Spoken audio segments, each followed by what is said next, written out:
Hello everyone, semi-retired Bob here. I talk about the carnivore diet, all things related to the carnivore diet, and some miscellaneous odds and ends.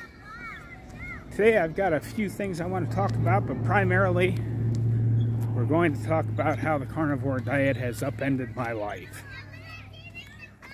There's a little bit of sarcasm and humor going on here, so bear with me just a little bit.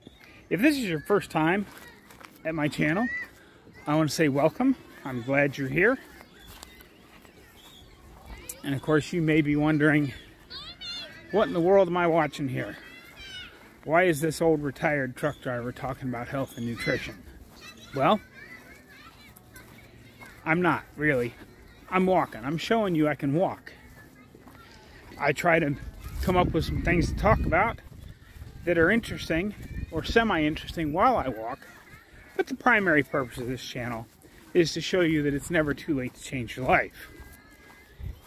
About 8 months ago, I couldn't even stand for more than 2.5 minutes without severe pain. And now I'm out here walking every day. So that's what this channel is all about. Give me just a second here, folks. I'm at the dumpster because it's Friday.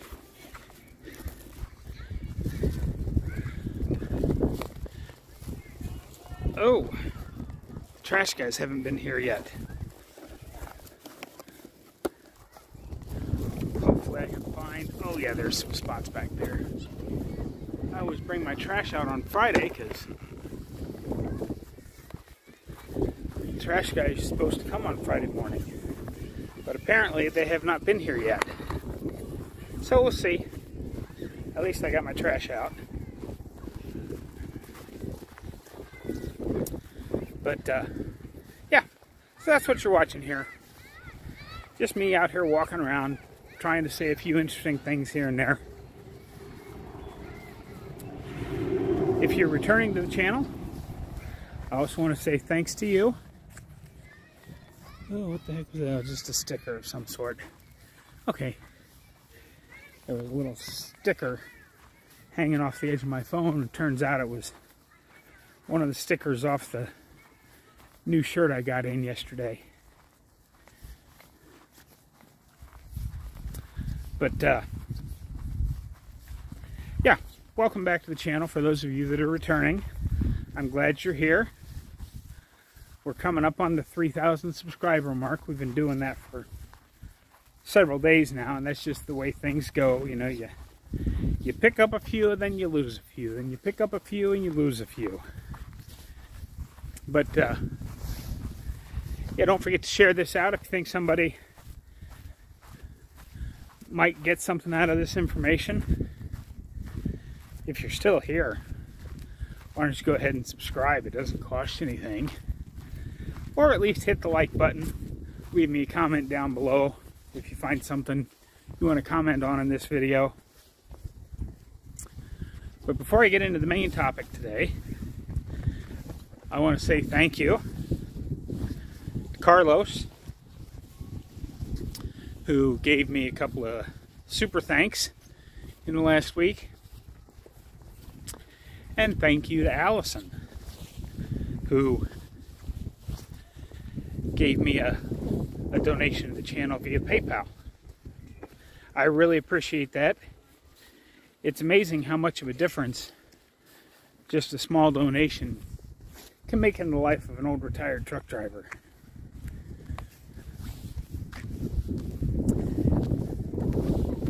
But I had a couple of comments on my videos in the last couple of days that I wanted to address before I get into the main topic today. One I found very, very interesting. Well, I found them both interesting, but the one is saying, you know, I keep hearing these stories about vegans who try to add other foods back into their diet and they get deathly ill. Or pure carnivores that try to add things back into their diet and they get deathly ill.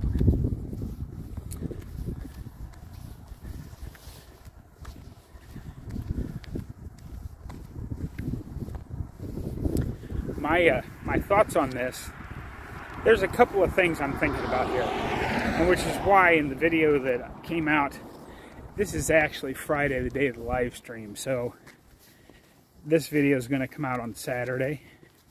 So it was a couple of days ago now. It was Thursday's video, I think it was, where I was talking about adding things back into your diet slowly. And there's a couple of reasons for this.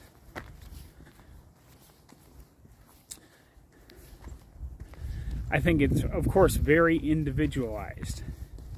Some people might have, like a cast iron stomach. They can throw anything in there and nothing seems to bother them. But a couple of things that can happen, as far as I know, and I remember I'm not a doctor, I'm not a scientist, I'm just an old retired truck driver with no real qualifications to be talking about this stuff, just on my own personal experience. But in all the research I've been doing over the last 9-10 months, and by research I mean watching videos, reading studies, listening to people. It's not actually, when I say research, I'm not talking about scientific research, just things I've looked at. But one of the things I think is that if you remember back before you started this journey, how you felt, even if you didn't feel terrible, you felt kind of yucky, or you didn't feel as great as you do now. I think it's very possible that that food you're trying to add back in has always caused a reaction in your system, but because you had so many reactions going on to so many bad things that you were eating, that it just gave you this general feeling of not optimized health. And now that you know what feeling good really feels like, when you try to add one of those things back in that was causing a reaction for you, you notice the reaction much, much more. Just like that, because I ate vegetable seed oils my whole life. Because of the era I grew up in, I was, I was raised on not having butter. I was, we had margarine, which is a vegetable seed oil.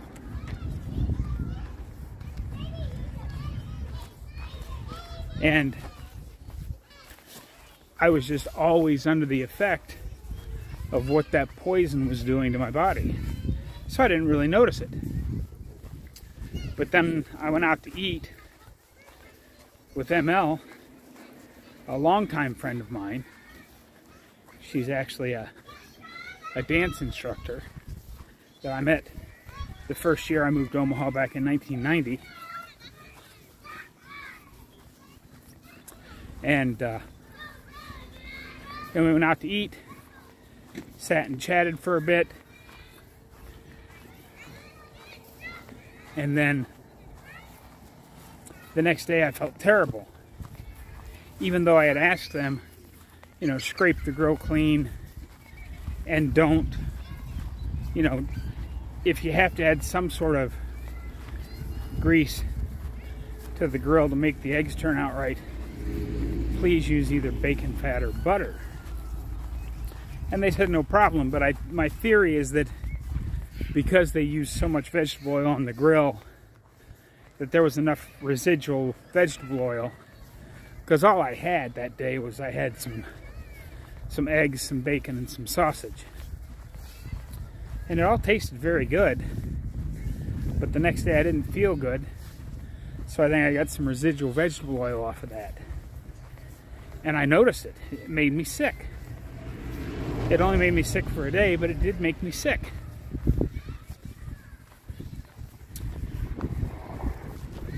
Because I had eliminated so many other inflammations and poisons from my body,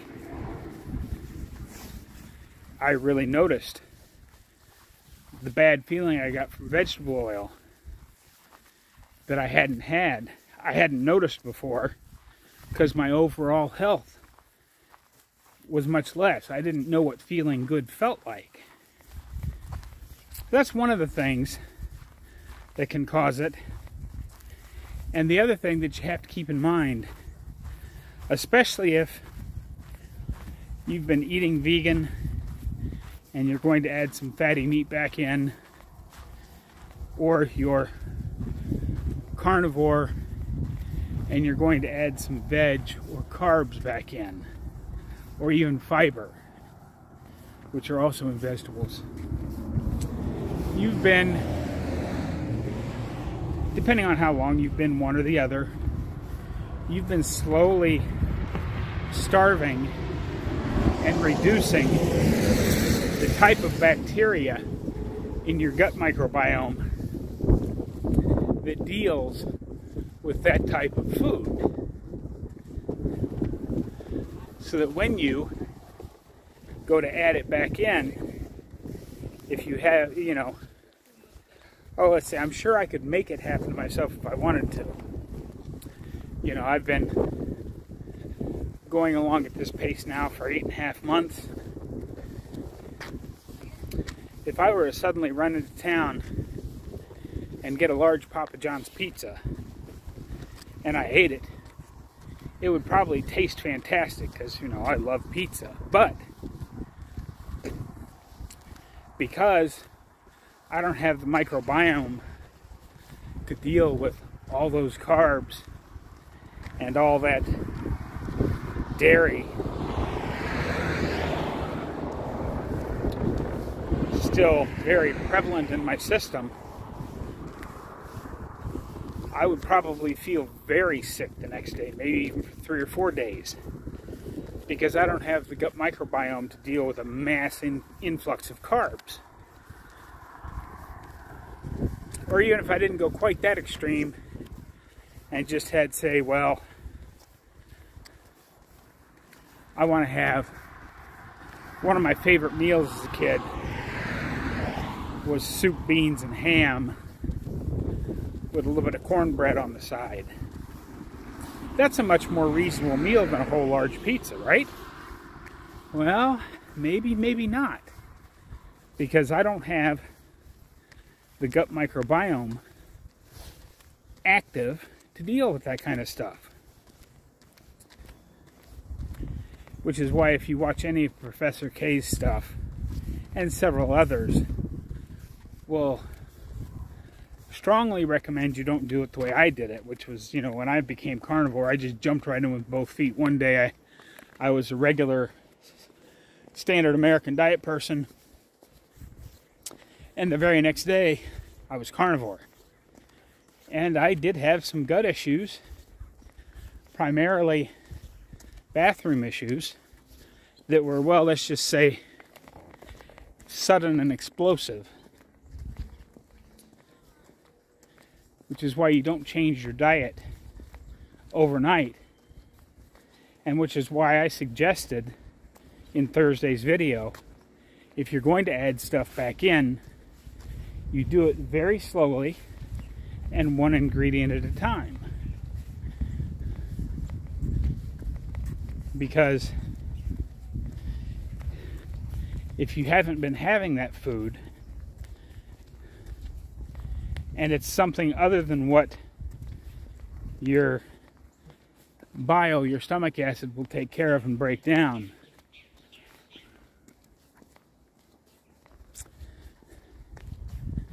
and it has to go on into and get eaten up by bacteria, whether it be carbs or processed foods or vegetable seed oils or fiber or whatever the case may be,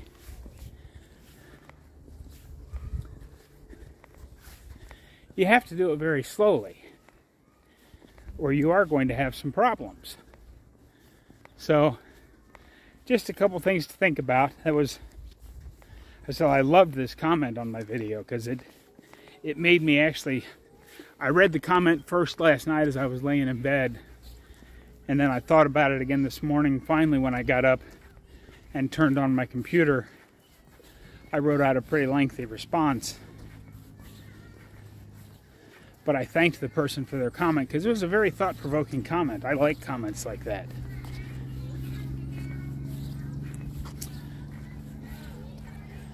But let's get on into this stuff about how the carnivore diet upended my life. Well, first of all, I miss my doctors, man. With all the different conditions I had, you know, my primary care physician, cardiologist, an endocrinologist, and a pain management specialist. And I saw all four of them at least once every 3 months. The pain management guy I had to see every month. And I haven't been to see a doctor since I left Omaha. I'm starting to schedule the appointments for when I get back home again this spring. But, man, I really miss those doctors. They're all really nice guys. And I like spending time with them every month.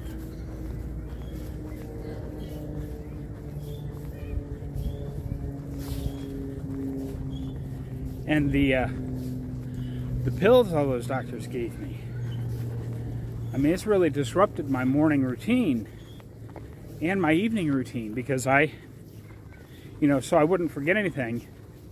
One of the first things I did every morning was take my 13 pills in the morning.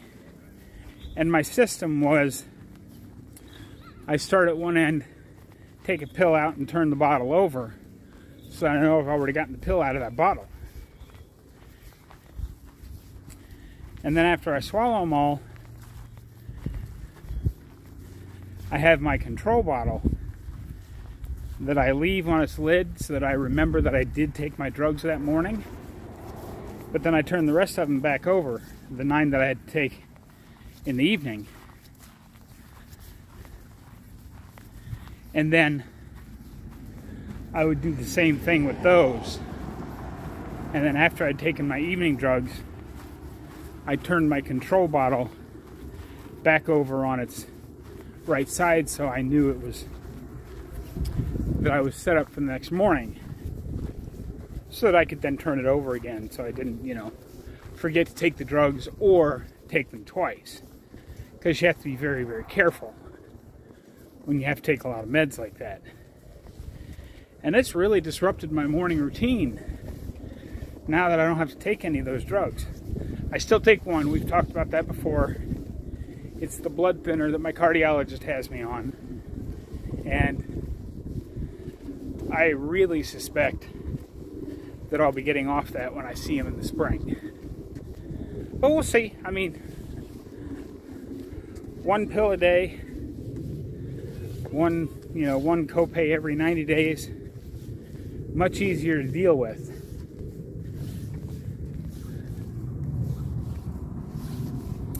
Oh, and while we're on the copay subject here, those of you that take a lot of meds, if you have not investigated either a Sam's Club pharmacy or a Costco pharmacy membership just for your drugs alone, I strongly suggest you take a look at that. Because what I found when I was taking all those drugs, even if you have great insurance and you have, say, a $7 copay every month, well, that works out to $21 every 3 months for each of your drugs. And I found that several of the drugs I was taking were cheaper in a 90-day supply at Costco. So I actually saved money by not using my insurance for those drugs and just paying for them out of pocket. Because paying for them out of pocket on a 90-day supply was significantly cheaper than 3 copays. And it's less trips to the drugstore. Quick example, because I had an insurance that was a $7 copay. Yeah, I had one of the good insurances back when I was with the trucking company. But the metformin that he had me on, I had to go to the pharmacy every 30 days, and it was a $7 copay for 30 days worth, because that's just what everything is. They don't try to save you money at the pharmacy. If you're on an insurance program, your copay is what your copay is, and you pay it. And then I discovered, going to the Costco pharmacy, the metformin that I was taking was $5 for a 90-day supply. That's a lot of savings. So don't just blindly buy your drugs at your local pharmacy and keep forking over those copays. Do some investigating and figure out what's going to work for you. Because the bottom line, when I was at a certain large retail chain pharmacy, I was spending in copays I think it was $65 or $70 a month, because remember, I had a lot of drugs, and some were the kind the copay was different, because my insurance was good but not that good. But a friend of mine suggested I check out Costco, and I discovered that with my Costco membership, I could get a 90-day supply of all the drugs I was taking for about $65 every 90 days. So, you know, $65 a month versus $65 every 90 days, that's $130 a quarter savings.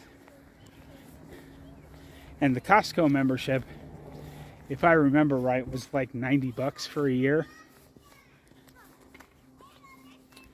And even if you never used it for anything other than picking up your drugs, the savings would have paid for my membership in just 1 quarter. I was actually making money back over the rest of the year. But it is also still a Costco membership. So you can go, now that we're carnivores, you can go to Costco and buy their huge slabs of beef and cut it up into the size chunks of meat you like and save yourself a ton of money that way. So anyway, that's one of the things that's disrupted my life about the carnivore diet.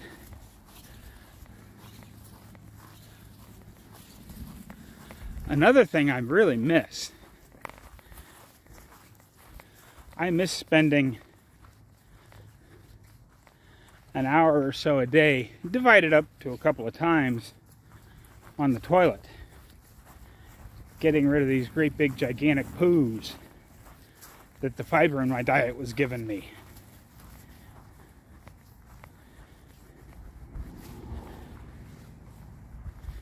I really miss that.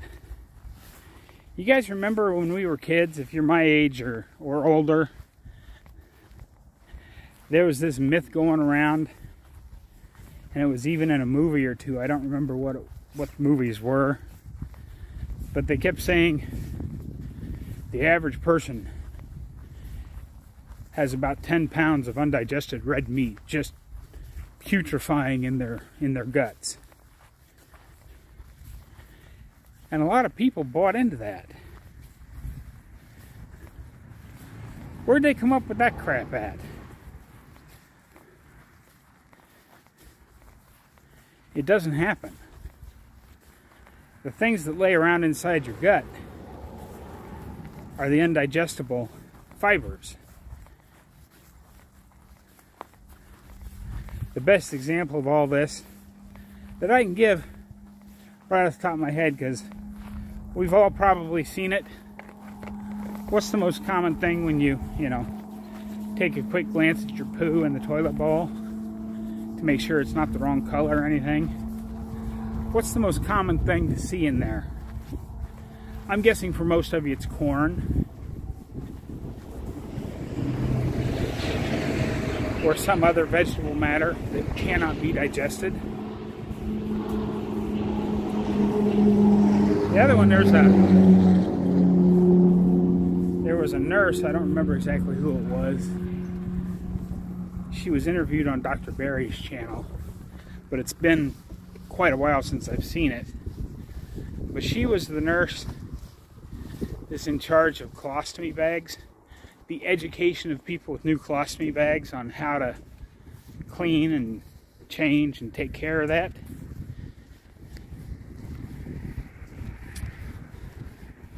And Dr. Barry flat asked her, in all the years you've been doing this, and it's been a number of years, I don't remember exactly how many, 25, 30, something like that.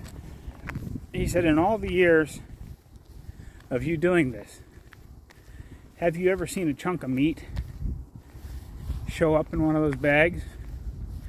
And she's like, no, it's all vegetable stuff. Because meat and its associated fats are fully digested rather quickly, or over the course of several hours. It all depends on your stomach bile, your gallbladder dumping bile into your stomach to digest.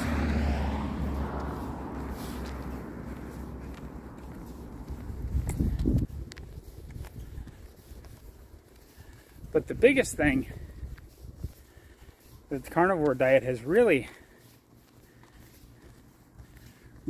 turned my life upside down, and I don't know what I'm going to do about it, because I'm always short of money. And it's not because I'm buying only meat, because if you factor in all the stuff I used to buy that I called food versus what I'm spending now, I'm not really spending a lot more than I was before on the carnivore diet.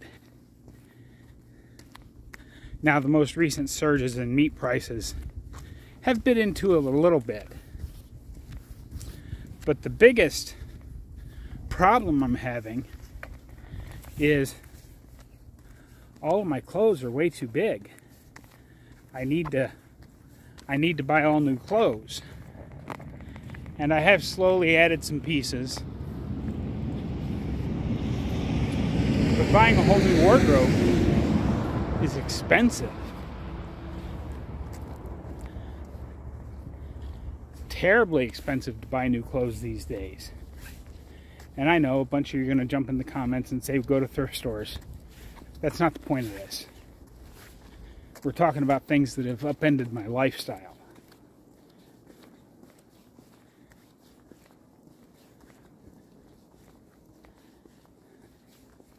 So be very careful if you're going to start a carnivore diet and drastically change your life. You got to be aware of some of this stuff. One last thing I wanted to talk about while I'm working around the back side here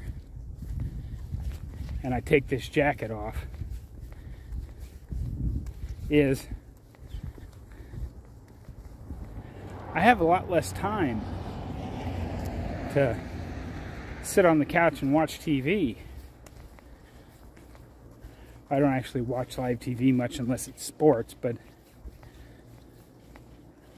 all of the places that I go to get shows that I can binge watch, you know, like sitting down and watching a whole season of Criminal Minds, I can't do that anymore. Because I like being active. I like getting out here and walking. I like making these YouTube videos to show you how much, or how, you know, how it is possible to change your life at any age. But you got to be careful when you do something like this, because it can really cut into your TV watching time your couch sitting time. There's a lot of things that this diet can interrupt. So be very, very careful to avoid these pitfalls or these upending changes that the carnivore diet can make to your life. I'm going to take my jacket off now. I'll be right back. But because of the magic of editing, it'll be like I was never gone. And just like that, I'm back. See? Magic of editing.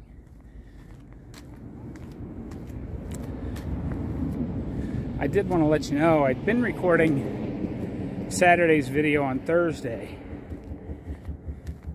And I did that yesterday because it was very nice out. It was 75, 76 degrees for a good chunk of the day yesterday. But because of the front that was moving in and has cooled things off by 15 degrees today, it was extremely windy. And the wind noise was just a bit too much even for one of my videos, because I tend to ignore that kind of stuff, figuring you can still hear what I'm saying. But it was really bad yesterday. And unfortunately, once I get to the point where I'm editing the video, I've already walked most of what I'm going to walk that day. And I'm not healthy enough yet. I'm much, much healthier than I was, and I'm getting there. It's one of the stamina things I'm working on. But if a video I've recorded over the course of walking 5 or 6 miles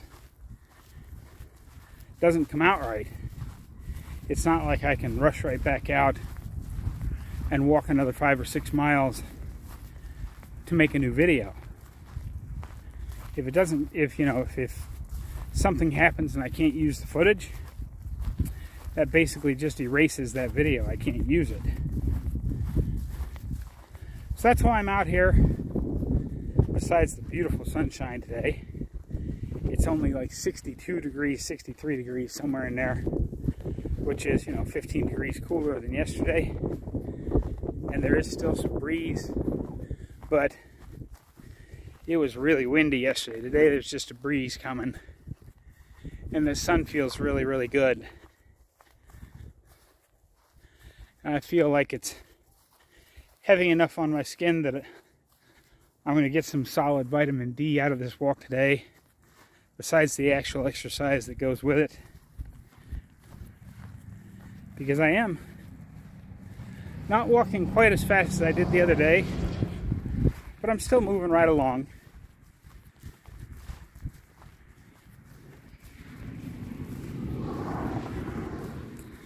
But yeah, I'm going to have some final thoughts at the end of the video for you. You can skip ahead if you don't like the next section of the video. But if you do like it, sit back and enjoy, because it's time to cue the music.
Okay, cut the music. Thank you. Remember, there's a lot of things about the carnivore diet that can turn your life upside down. You need to pay attention to all of them so you're not caught unaware when they happen to you. Yeah, one of the things I was talking about earlier that I forgot to finish that thought on was, this is Saturday's video, but I'm recording it Friday during the day. So if you watch all of my content, you're gonna see this shirt in the live stream tonight and may wonder if I'm wearing the same shirt 2 days in a row. No, I'm not. It's the same day, which is why you're gonna see this bright orange YMCA shirt 2 days in a row. Oh, that was a pretty good walk. I'm gonna try and get some more walking in after I get this footage offloaded into my editing program, because I start the edit, but I don't usually finish it till after the live stream. And we'll see how it goes. I'm actually starting to get a little hungry because I've been eating my big meal before the live stream so that I can finish up the live stream and then go right into watching Ready, Set, Keto. But we'll see how it goes. I got my roast out a little bit late today. I got a great big roast loaded with lots of fat. I think I'm going to try and cook that in the oven today, but it'll take about an hour and 20 minutes in the oven to get up to temperature. Then I'll turn the broiler on for a few minutes aside to crispy it up. We'll see how it goes. I may show a few shots of that at the end of this video. We'll see. If you see roast footage at the end of the video, then you know I managed to do it okay. If you don't see any roast video clips at the end of this, then you know I messed something up. I still ate the meat and it was still good, but I didn't feel the footage came out okay for the video or whatever. But anyway, that's where we're at. I'm going to go sit down, transfer this stuff up, get ready to do some research, a little more research on the topics I'm planning on covering tonight in the live stream. Plus, of course, your questions. As always, if you didn't tune in last night, feel free to tune in on Fridays at 4:15 Central, 5:15 Eastern. I do live Q&A every Friday. And right now, I'm getting somewhere between 50 and 70 people, so there's plenty of time in that hour to get everybody's questions answered.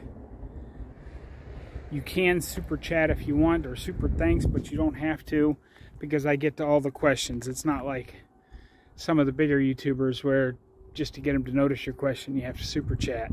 Just come on in, hang out for an hour. We'll see what happens. Don't forget to get out there, be 1% better today, folks. Have a great day. I'll see you tomorrow.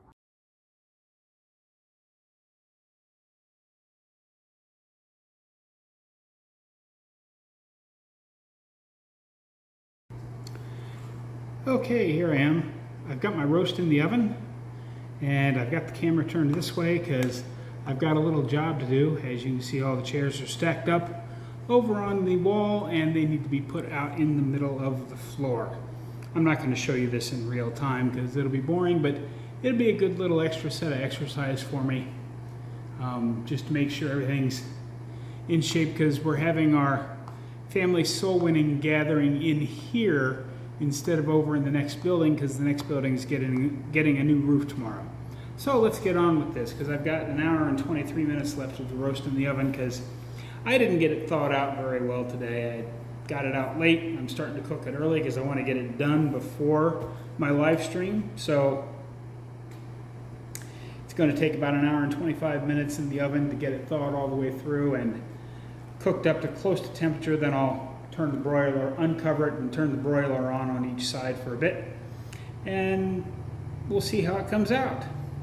I'm going to go ahead and put those chairs out, or at least some of them.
Now you see, a year ago when I was down here, I did that form a couple of times, and it took me the better part of an afternoon.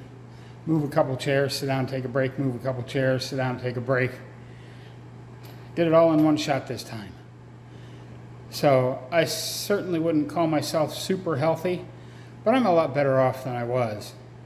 I'll see you guys in just a little bit. Well, it'll actually be about an hour and some change before my roast is ready to hit the broiler. But with the magic of editing, it'll seem like almost no time at all. Okay, we got the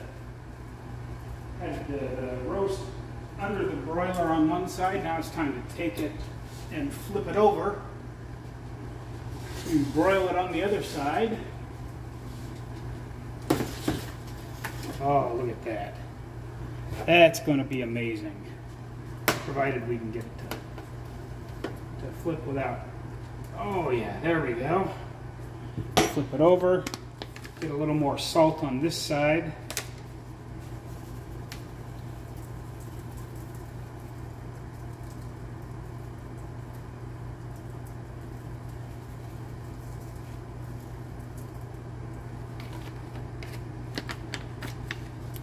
Now it goes back under the broiler on this side for about another 5 minutes. Okay, let's see how we did. Go ahead and shut this off. Oh, yeah. Look at that.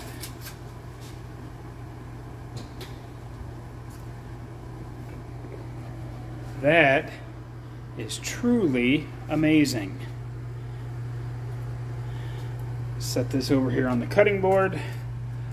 Let it sit for about 5 minutes, and then it'll be dinner time. Thanks for watching today, guys. I may make a little, I'm going to cut it and see how it came out in the middle. But if this is the last little clip, have a great day, guys. Well, let's see how we did here. Give this a rip right down the middle.